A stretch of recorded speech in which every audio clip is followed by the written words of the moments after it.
नमस्कार दोस्तों, सावन का पवित्र महीना आ गया है और हरियाली, शिव पूजा और रिमझिम बारिश का आनंद हर कोई ले रहा है। लेकिन क्या आप जानते हैं कि इस महीने में सुहागन महिलाओं के लिए कुछ खास नियम और परंपराएं होती हैं, जिनका पालन करना बेहद जरूरी माना जाता है। अगर आप भी इन परंपराओं और मान्यताओं के बारे में जानना चाहते हैं, तो इस वीडियो को अंत तक जरूर देखें। आज हम जानेंगे एक दिलचस्प कहानी के माध्यम से कि सावन महीने में सुहागन महिलाओं को कौन कौन से काम नहीं करने चाहिए, ताकि घर में सुख, शांति और समृद्धि बनी रहे। चलिए शुरू करते हैं हमारी कहानी। पहला अध्याय, स्वागत और सावन की पहली बारिश। राधा की नई शादी हुई थी और वह अपने ससुराल में नई जिंदगी की शुरुआत कर रही थी। उसकी सास सरला देवी उसे हर परंपरा और रीति रिवाज से अवगत करा रही थी। सावन का महीना शुरू होते ही सरला देवी ने राधा को बुलाया और कहा, बेटा, सावन का महीना शुरू हो गया है। इस महीने में कुछ विशेष बातों का ध्यान रखना बहुत जरूरी है।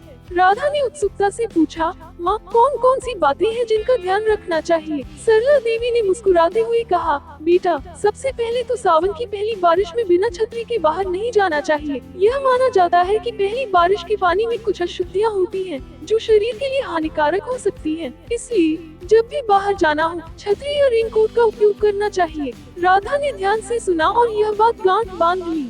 उसने सोचा कि यह तो बहुत आसान है और वह हमेशा इसे ध्यान में रखेगी। दूसरा अध्याय, पूजा और उपवास के नियम।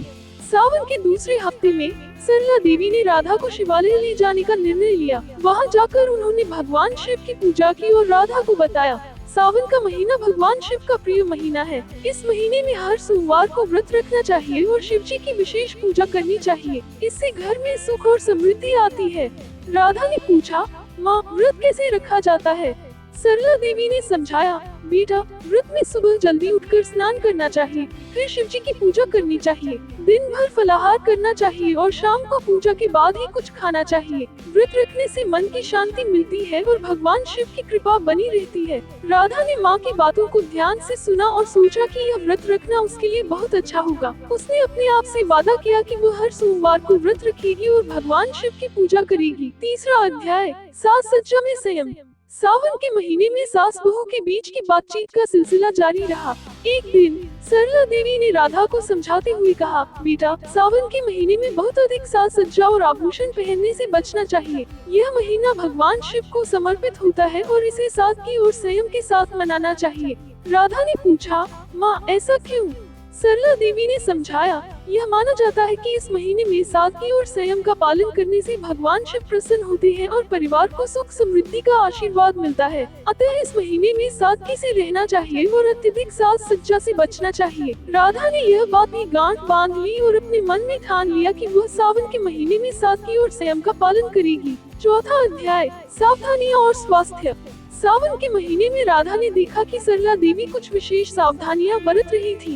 एक दिन उन्होंने राधा को बुलाया और कहा, बेटा, सावन के महीने में मौसम में नमी होती है, जिससे त्वचा और बालों में संक्रमण का खतरा बढ़ जाता है। इसलिए इस महीने में अपने स्वास्थ्य का विशेष ध्यान रखना चाहिए। राधा ने पूछा, माँ, हमें क्या क्या सावधानियां बरतनी चाहिए? सरला देवी ने समझाया, बेटा, सबसे पहले तो साफ सफाई का ध्यान रखना चाहिए। नहाने के बाद शरीर को अच्छी तरह से सुखाना चाहिए और साफ कपड़े पहनने चाहिए। इसके अलावा खान पान में भी संतुलित और पौष्टिक आहार लेना चाहिए। हरी सब्जियां, फल और ताजे जूस का सेवन करना चाहिए।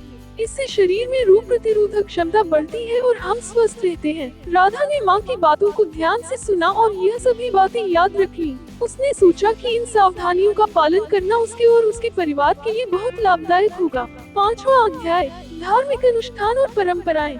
सावन के महीने में सरला देवी ने कई धार्मिक अनुष्ठानों का आयोजन किया। एक दिन उन्होंने राधा को बताया, बेटा, सावन के महीने में कुछ विशेष धार्मिक अनुष्ठान करने से भगवान शिव की कृपा प्राप्त होती है। इनमें शिव जी का अभिषेक, रुद्राभिषेक और महामृत्युंजय मंत्र का जाप शामिल है। राधा ने पूछा, माँ, यह अनुष्ठान कैसे किए जाते हैं? सरला देवी ने समझाया, बेटा, शिव जी का अभिषेक करने के लिए गंगा जल, दूध, दही, शहद और बेलपत्र का उपयोग किया जाता है। रुद्राभिषेक में विशेष मंत्रों का जाप किया जाता है और भगवान शिव को प्रसन्न करने के लिए विभिन्न सामग्रियों का अर्पण किया जाता है। महामृत्युंजय मंत्र का जाप करने से घर में सुख, शांति और समृद्धि आती है। राधा ने ये सभी बातें ध्यान से सुनी और सोचा कि इन अनुष्ठानों को करना बहुत महत्वपूर्ण है। उसने अपने आप से वादा किया कि वह इन अनुष्ठानों का पालन करेगी और भगवान शिव की कृपा प्राप्त करेगी। छठा अध्याय, परंपराओं का महत्व। सावन का महीना धीरे धीरे समाप्त होने लगा।